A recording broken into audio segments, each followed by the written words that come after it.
नमस्कार दोस्तों, अटल अनुसंधान अकादमी यूट्यूब चैनल में आप सभी का हार्दिक स्वागत है। दोस्तों, सुबह की इस वीडियो में मैं ऐसी सूचनाओं के साथ उपस्थित हूं जो आज के विभिन्न समाचार पत्रों में छाई हुई हैं एवं विद्यार्थी जीवन के लिए बहुत ही महत्वपूर्ण है। तो देखते हैं ऐसी कौन कौन सी सूचनाएं हैं। दोस्तों, सूचनाओं को शुरू करने से पहले एक महत्वपूर्ण बात मैं आपको बताना चाहूँगा। यदि आपने अभी तक हमारे चैनल अटल अनुसंधान अकादमी यूट्यूब चैनल को सब्सक्राइब ना किया हो तो चैनल को सब्सक्राइब कर लें, बेल आइकन को प्रेस कर लें ताकि कोई भी नोटिफिकेशन सबसे पहले आपको मिल जाए। दोस्तों, मैं आपको बताना चाहूँगा कि हमारे चैनल में UGC net JRF assistant professor, PGT, TGT, GIC lecturer व एलटी ग्रेड व अन्य प्रतियोगी परीक्षाओं की तैयारी कराई जाएगी। हमारा व्हाट्सएप नंबर है 8543856728। इस नंबर पर मैसेज करके आप हमारे व्हाट्सएप ग्रुप से भी जुड़ सकते हैं। अब नज़र डालते हैं आज की महत्वपूर्ण खबरों पर। तो जो पहली खबर है वो उत्तर प्रदेश माध्यमिक शिक्षा सेवा चयन बोर्ड से संबंधित है। कल उत्तर प्रदेश माध्यमिक शिक्षा सेवा चयन बोर्ड की एक महत्वपूर्ण बैठक हुई थी जिसमें कई अहम फैसले लिए गए थे। जिसमें पहला महत्वपूर्ण फैसला था कि टीजीटी हिंदी 2016 का जो इंटरव्यू है वो 6 नवंबर से शुरू होगा। साथ ही साथ और भी बहुत ही महत्वपूर्ण फैसले लिए गए हैं। यहाँ पर आप देख रहे हैं, शिक्षक भर्ती से जुड़े कई मसलों को लेकर गुरुवार को माध्यमिक शिक्षा सेवा चयन बोर्ड की बैठक हुई। बैठक में लंबित भर्तियों पर अहम निर्णय लिए गए। बोर्ड की बैठक में टीजीटी हिंदी विषय का इंटरव्यू 6 नवंबर से शुरू कराने पर मुहर लगा दी गई है। इसके लिए जल्द ही विज्ञापन जारी होगा। सूत्रों की माने तो बोर्ड की बैठक में भी तय किया गया कि अक्टूबर के अंत तक नई शिक्षक भर्ती के लिए विज्ञापन जारी कर दिया जाएगा। चयन बोर्ड की बैठक में तय किया गया है कि टीजीटी एवं प्रवक्ता भर्ती में अधिकतम प्रतीक्षा सूची रखी जाएगी। आने वाली भर्ती में टीजीटी में साक्षात्कार खत्म कर दिया जाएगा। एमएड, पीएचडी, खेल के भारांक खत्म कर दिए जाएंगे। जीव विज्ञान 2016 की परीक्षा पर निर्णय अगली बैठक में लिया जाएगा। बैठक में शामिल सूत्रों की माने तो टीजीटी विज्ञान में लगभग 4 अभ्यर्थियों के और प्रवक्ता अंग्रेजी में लगभग 10 अभ्यर्थियों के तथा टीजीटी अंग्रेजी के लगभग 10 अभ्यर्थियों के बचे हुए इंटरव्यू 25 अक्टूबर के बाद कभी भी हो सकते हैं। वहीं 2016 में चयनित और नियुक्ति के लिए भटक रहे अभ्यर्थियों पर बैठक में कोई निर्णय नहीं लिए गए। तो इस प्रकार से दोस्तों, हिंदी के साक्षात्कार की तिथि घोषित कर दी गई है और ये साक्षात्कार 6 नवंबर से शुरू हो रहे हैं। उधर अभी तक आप जानते हैं कि एमएड, पीएचडी एवं खेल का भारांक टीजीटी पीजीटी में दिए जाते थे, किंतु 2020 की जो नई वैकेंसी आ रही है उसमें सभी प्रकार के भारांक को खत्म कर दिया गया है। अब वैकेंसी पूरी तरह से खुले रूप में होगी, खुली वैकेंसी होगी।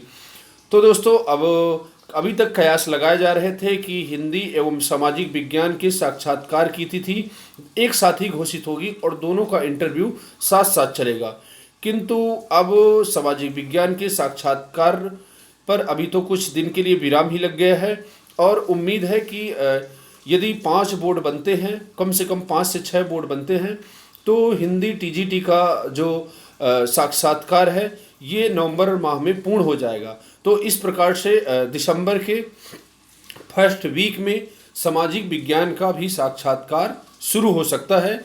तो दोस्तों, ये थी उत्तर प्रदेश माध्यमिक शिक्षा सेवा चयन बोर्ड की महत्वपूर्ण न्यूज़। इसके बाद दोस्तों, टीजीटी हिंदी का साक्षात्कार 6 नवंबर से कराने की तैयारी। तो यही न्यूज़ है आज विभिन्न समाचार पत्रों में फैली हुई है। माध्यमिक शिक्षा सेवा चयन बोर्ड की बैठक में निर्णय, माह के अंत तक नई भर्ती के लिए विज्ञापन। तो दोस्तों, टीजीटी पीजीटी 2020 के भर्ती की तैयारी कर रहे या फिर इंतजार कर रहे छात्रों के लिए बहुत बड़ी खुशखबरी है और ये वैकेंसी अक्टूबर माह के अंत तक आने वाली है। और उत्तर प्रदेश के ऐतिहासिक शिक्षक भर्ती है ये माध्यमिक विद्यालयों की। तो उन छात्रों से मैं आग्रह करना चाहूँगा जो इन भर्ती परीक्षाओं की तैयारी कर रहे हैं, अपनी तैयारी जारी रखें, फॉर्म आने का इंतजार ना करें, क्योंकि आप जानते हैं कि माननीय मुख्यमंत्री योगी आदित्यनाथ जी का आदेश है कि 3 महीने के अंदर भर्ती प्रक्रिया शुरू की जाएगी तथा 6 महीने के अंदर नियुक्ति पत्र बांट दिए जाएगी। तो ये तो असंभव ही दिख रहा है, लेकिन फिर भी आप जान रहे हैं चुनाव आ रहे हैं, कुछ भी हो सकता है। भर्ती प्रक्रिया बहुत ही तेज़ी के साथ चलेगी। तो जो छात्र तैयारी कर रहे हैं अपनी तैयारी जारी रखें, फॉर्म का इंतजार मत करें, क्योंकि फॉर्म तो आएगा ही।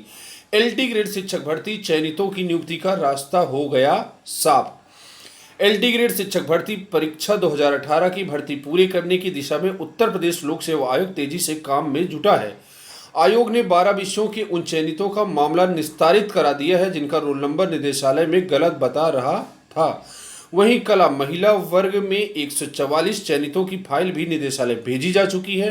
पुरुष वर्ग की 25 चयनितों की फाइल काउंसलिंग के लिए शीघ्र निदेशालय भेजी जाएगी। साथ ही सामाजिक विज्ञान का रिजल्ट 10 अक्टूबर के बाद कभी भी जारी किया जा सकता है।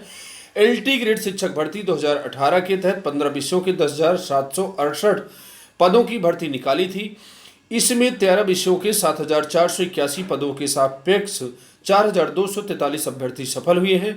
एलटी ग्रेड मोर्चा के संयोजक विक्की खान का कहना है कि चयनितों की नियमानुसार फाइल न तैयार करना अधिकारियों की गलती है, चयनितों का कोई दोष नहीं है। तो दोस्तों, अब एलटी का मामला पूरी तरह से निस्तारित हो रहा है। एलटी ग्रेड की जो शिक्षक भर्ती प्रक्रिया है पूरी तरह से कंप्लीट होने की कगार पर है। तो इसका सबसे ज़्यादा फायदा हिंदी एवं सामाजिक विज्ञान के ऐसे छात्र जो उत्तर प्रदेश माध्यमिक शिक्षा सेवा चयन बोर्ड में साक्षात्कार देने वाले हैं उनको फायदा मिल जाएगा, क्योंकि बहुत से छात्र हैं जिनका चयन एलटी ग्रेड में भी हुआ है और माध्यमिक शिक्षा सेवा चयन बोर्ड में भी साक्षात्कार के लिए उनका बुलावा हुआ है। तो जब एलटी ग्रेड शिक्षक भर्ती में छात्र चयनित हो जाएंगे तो आप जानते हैं कि ये राजकीय नौकरी है, इसको ज़्यादा महत्व देंगे और माध्यमिक शिक्षा सेवा चयन बोर्ड में नहीं जाएंगे।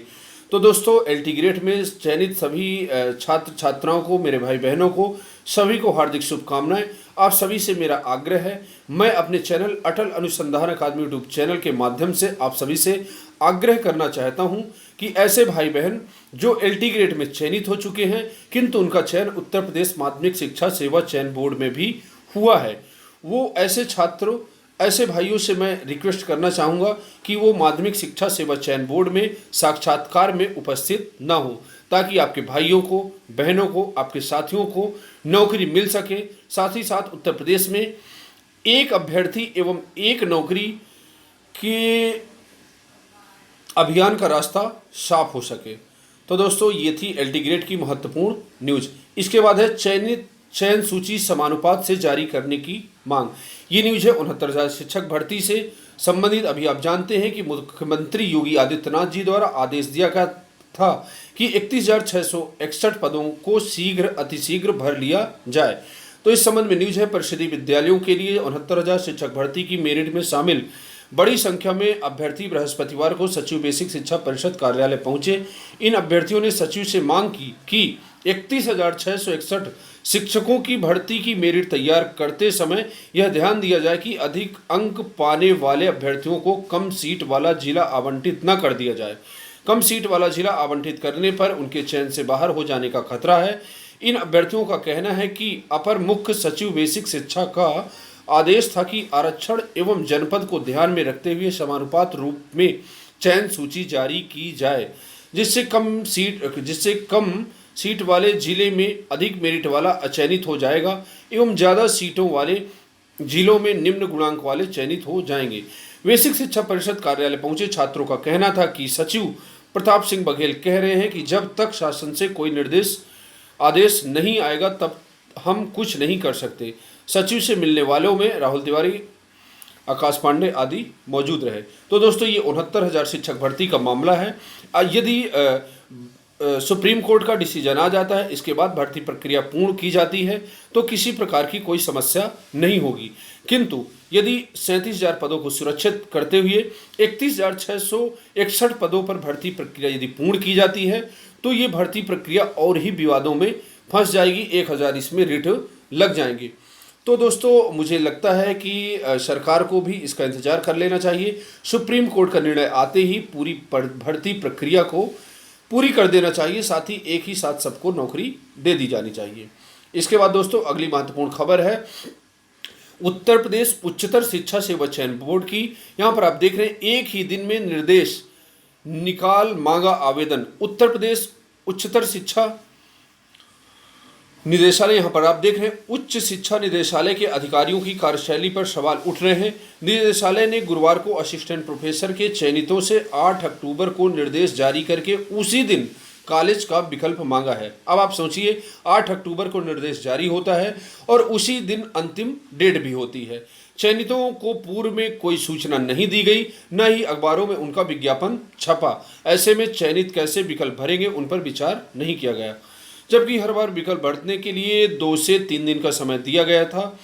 उत्तर प्रदेश उच्चतर शिक्षा सेवा चयन आयोग शिक्षा सेवा आयोग ने विज्ञापन संख्या 47 के तहत असिस्टेंट प्रोफेसर पद की भर्ती निकाली थी। शारीरिक शिक्षा, अर्थशास्त्र, इतिहास व अंग्रेजी विषय के चयनित अभ्यर्थियों से आसन्न व्यवस्था के तहत कॉलेजों का विकल्प पहले मांगा गया था, लेकिन शारीरिक शिक्षा विषय में 1, अर्थशास्त्र में 1, इतिहास में 3 व अंग्रेजी में 10 अभ्यर्थियों को कॉलेज नहीं मिल पाया था।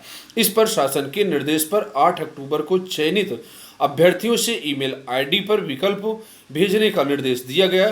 संयुक्त निदेशक उच्च शिक्षा डॉक्टर राजीव पांडे ने उसका निर्देश जारी किया था। तो यहाँ पर आप देख रहे हैं कि उत्तर प्रदेश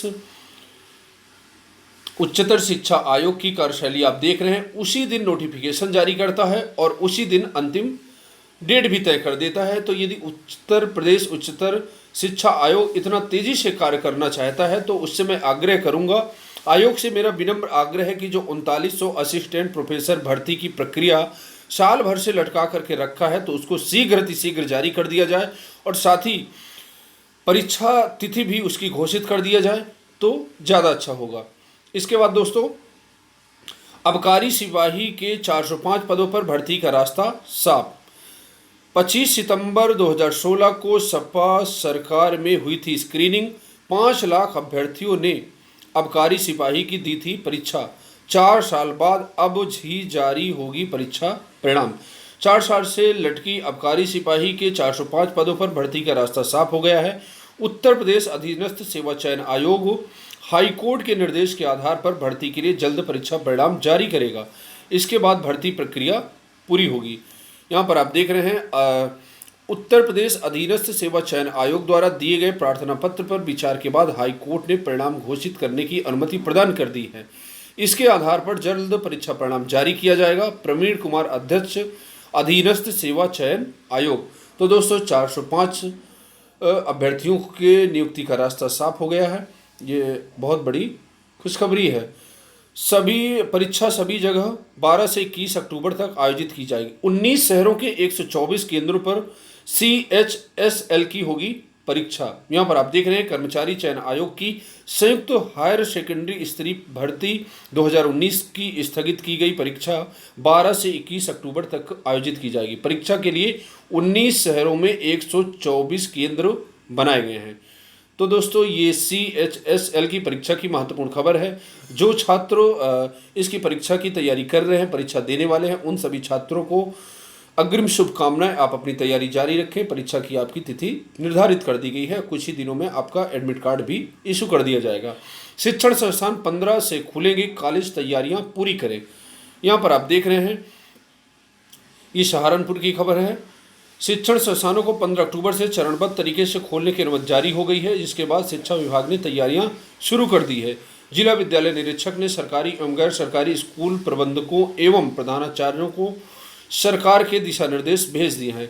तो दोस्तों, ये 15 अक्टूबर से संपूर्ण उत्तर प्रदेश में, पूरे उत्तर प्रदेश में विभिन्न शिक्षण संस्थान खुलने जा रहे हैं। लॉकडाउन की वजह से ये अभी तक बंद थे। शिक्षा व्यवस्था में बहुत ही बड़ा नुकसान हो रहा था। इसके बाद दोस्तों, कस्तूरबा के शिक्षकों ने किया प्रदर्शन। Kasturba Gandhi Balika Vidyalaya employees welfare association के बैनर तले शिक्षकों ने गुरुवार को हजरतगंज में सरकार के खिलाफ प्रदर्शन कर विरोध दर्ज कराया। करीब 200 की संख्या में पहुंची शिक्षिकाओं को पुलिस ने जबरन ऑटो और अन्य वाहनों में बैठाकर आलमबाग स्थित धरना स्थल पर भेज दिया। महिला एवं पुरुष शिक्षकों का आरोप है कि 15 से 20 साल से पढ़ा रहे हैं, अब सरकार उनकी नियुक्ति को गलत बताते हुए हटाने जा रही है। इससे करीब 3000 शिक्षकों की नौकरी चली जाएगी। इसमें करीब 700 पुरुष और 2300 महिला शिक्षक हैं। एसोसिएशन के पदाधिकारी सुनील तिवारी बताते हैं कि 20 साल पढ़ाते हुए 50 की उम्र पार चुके शिक्षक अब कहाँ जाएंगे। हजरतगंज से इको गार्डन भेजे गए शिक्षकों का कहना है कि समाधान होने तक धरना जारी रखेंगे। तो दोस्तों, ये प्रदर्शन कस्तूरबा गांधी के शिक्षकों का था, जिनको 20 साल नौकरी करने के बाद हटाया जा रहा है। इसके बाद मास्क ना पहनने वालों को ना मिले खाने पीने का सामान, हाई कोर्ट। जब तक दवाई नहीं तब तक ढिलाई नहीं, मोदी ने कहा।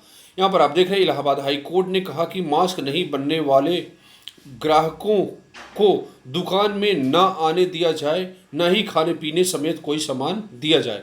कोरोना संक्रमण की निगरानी से जुड़ी जनहित याचिकाओं की सुनवाई करते हुए राज्य सरकार को जारी आदेश में हाई कोर्ट ने कहा कि सभी दुकानदारों से कोविड नियमों का पालन कराने का लिखित आश्वासन लिया जाए। कोर्ट ने पुलिस को स्वयं मास्क पहनने और अन्य लोगों से भी कोविड प्रोटोकॉल का पालन कराने के निर्देश दिए हैं। तो दोस्तों, आप सभी से आग्रह है कि जहां आप कहीं भी निकलें तो मास्क लगा कर के ही निकलें, क्योंकि कोरोना संक्रमण अभी थमा नहीं है, बहुत ही तेज़ी से फैल रहा है। और भारत में आप जानते हैं कि 1 लाख से ऊपर मृत्यु हो चुकी है। तो इसलिए आप सभी से आग्रह है कि अपने स्वास्थ्य का ख्याल रखें। जब भी बाहर निकलें, पहले तो बहुत ही कम निकलने का प्रयास करें, और निकले तो मास्क लगा करके जरूर निकलें। इसके बाद एडेड विद्यालयों को देना होगा संपत्ति का ब्यौरा। अशासकीय सहायता प्राप्त माध्यमिक विद्यालयों की संपत्ति अब एक क्लिक पर माध्यमिक शिक्षा परिषद की वेबसाइट पर होगी। इसके लिए सभी एडेड विद्यालयों को उनकी संपत्ति का ब्यौरा परिषद के पोर्टल UPMSP पर अपलोड करने के निर्देश दिए गए हैं। यह व्यवस्था माध्यमिक विद्यालयों में आए दिन संपत्ति को लेकर हो रहे विवाद के मद्देनजर की गई है। तो दोस्तों, ये माध्यमिक शिक्षा के विद्यालयों की है। एडेड महाविद्यालयों के संपत्ति को लेकर के हमेशा विवाद उत्पन्न होते रहते हैं। ऐसे इसके लिए UPMSF एक पोर्टल बनाया गया है, जिस पर जो है सारा कुछ अपलोड कर दिया जाएगा। पोर्टल पर 78 विषयों के 11,000 से अधिक कंटेंट, हर विषय के लिए नोडल विश्वविद्यालय। यहाँ पर आप देख रहे हैं, पहले उत्तर प्रदेश के उप मुख्यमंत्री डॉक्टर दिनेश शर्मा ने कहा कि उच्च शिक्षा विभाग में लॉकडाउन होने के बावजूद शिक्षा की रफ्तार को थमने नहीं दिया गया है। विभाग ने Uttar Pradesh higher education digital library बनाने की एक अनोखी पहल की है। इस पोर्टल पर अभी तक 78 विषयों के 11,000 से भी अधिक कंटेंट अपलोड कर दिए गए हैं। यह कंटेंट 1500 शिक्षकों ने तैयार किए हैं। डॉक्टर शर्मा ने बताया कि ऑनलाइन शिक्षा को बढ़ावा देने के लिए छात्र छात्राओं को सर्वश्रेष्ठ पाठ्य सामग्री उपलब्ध कराने के लिए 5 सितंबर को शिक्षक दिवस पर यह डिजिटल लाइब्रेरी बनाने की पहल हुई है। तो दोस्तों, ये उच्च शिक्षा के लिए बहुत ही बड़ी खबर है। जो छात्र BA, MA या फिर BSc या फिर कोई भी ग्रेजुएशन का कोर्स कर रहे हैं, तो उनके लिए कंटेंट तैयार किए गए हैं, और ये छात्रों को पढ़ने में, छात्रों की शिक्षा व्यवस्था में बहुत ही सकारात्मक सिद्ध होंगे। यहाँ पर आप देख रहे हैं, हर विषय के लिए नोडल विश्वविद्यालय। उप मुख्यमंत्री ने बताया कि सभी विषयों के कंटेंट अपलोड कराने के लिए विषयवार एक विश्वविद्यालय को नोडल विश्वविद्यालय बनाया गया है। नोडल विश्वविद्यालय यह सुनिश्चित करेगा कि उस विषय के सभी कंटेंट अपलोड हो जाएं। अभी तक 25,000 से अधिक छात्र छात्राएं एवं शिक्षक वेबसाइट को विजिट कर चुके हैं। ALU हर शिक्षक 1 सप्ताह में देगा 5 कंटेंट। जिले में रिक्त पद 44,000, तबादले की अनुमति 54,000। यहाँ पर आप देख रहे हैं, ये प्रयागराज के बेसिक शिक्षा परिषद से जुड़ी हुई खबर है। बेसिक शिक्षा परिषद के शिक्षकों की अंतर जिला तबादला सूची 22 अक्टूबर को जारी होगी। जिले में शिक्षकों से आपत्तियां लेकर उनका निस्तारण किया जा रहा है। शासन ने पहले शिक्षकों को आवेदन करने में सहूलियत दी, और अब आवेदकों को भी कई तरह की राहत दी गई है। इतना ही नहीं, जिलों में शिक्षकों के रिक्त पदों की संख्या 44,000 है। वहीं मुख्यमंत्री ने तबादले की अनुमति 54,000 से अधिक को दी है। अधिक पदों पर तबादले की अनुमति जरूर है, लेकिन स्थानांतरण की शर्तें ऐसी हैं कि अधिकांश को लाभ मिलने का आसार कम है। इसके बाद दोस्तों, परीक्षा हुई ऑनलाइन, फिर भी जमा करने पहुंचे उत्तर पुस्तिका। परीक्षा हुई ऑनलाइन, फिर भी जमा करने पहुंचे उत्तर पुस्तिका। यहाँ पर आप देख रहे हैं, इलाहाबाद विश्वविद्यालय की खबर है। इलाहाबाद विश्वविद्यालय समेत कॉलेजों की ऑनलाइन सेमेस्टर परीक्षा में विश्वविद्यालय का परीक्षा विभाग चकरघिन्नी बन गया है। परीक्षार्थियों की मनमानी की वजह से ऐसा हो रहा है। परीक्षा नियंत्रक प्रोफेसर रमेंद्र कुमार ने बताया कि गुरुवार को कुल 48 विषयों की परीक्षा थी। इसमें करीब 4,000 परीक्षार्थियों ने हिस्सा लिया। उन्होंने बताया कि शांतिपूर्ण ढंग से परीक्षा संपन्न हुई। हालांकि तमाम छात्र छात्राओं ने उत्तर पुस्तिका पोर्टल पर अपलोड की। इसके बावजूद वह ऑफलाइन भी पुस्तिका जमा करने काउंटर पर पहुंच गए। उन्हें इस बात का संशय है कि कहीं ऐसा न हो कि उनकी उत्तर पुस्तिका पोर्टल पर अपलोड ना हुई हो। काउंटर पर ऑफलाइन पुस्तिका लेने से मना किए जाने पर वह जिद पर अड़ गए। ऐसे में उत्तर पुस्तिका जमा करनी पड़ी। मूल्यांकन में काफ़ी दिक्कतें आएंगी। तो दोस्तों, ये इलाहाबाद विश्वविद्यालय की खबर है। लोहिया विश्वविद्यालय में 2 नवंबर से प्रथम सेमेस्टर की कक्षाएं। डॉक्टर राम मनोहर लोहिया विश्वविद्यालय विधि विश्वविद्यालय की ओर से गुरुवार को एकेडमिक कैलेंडर जारी कर दिया गया है। यहां 2 नवंबर से BA LLB ऑनर्स और LLB LLM के प्रथम सेमेस्टर की कक्षाएं शुरू होगी। शुरुआत ऑनलाइन कक्षाओं से की जाएगी। 14 से 16 नवंबर तक दिवाली की छुट्टियां होंगी। वहीं एंड टर्म एग्जाम 14 मार्च से 26 मार्च तक होगा। शानदार काव्य शैली के मिला सम्मान यहाँ पर आप देख रहे हैं। 77 वर्षीय ग्लिक येल यूनिवर्सिटी में अंग्रेजी की हैं प्रोफेसर। उनकी कविताएं बाल्यकाल और पारिवारिक जीवन पर केंद्रित रही हैं। अमेरिकी कवियत्री लुइस ग्लिक को 2020 का साहित्य के नोबेल पुरस्कार से चुना गया है। 77 वर्षीय ग्लिक येल यूनिवर्सिटी में अंग्रेजी की प्रोफेसर है। स्वीडिश अकेडमी के स्थायी सचिव मैट्स माल्म ने स्टॉकहोम में गुरुवार को साहित्य क्षेत्र के नोबेल पुरस्कार के लिए ग्लिक के नाम की घोषणा की है। ग्लिक को यह पुरस्कार उनकी शानदार काव्य शैली के लिए दिया गया है, जो व्यक्तिगत अस्तित्व को सार्वभौमिक पहचान दिलाती है और जिसमें सादगी भरी सुंदरता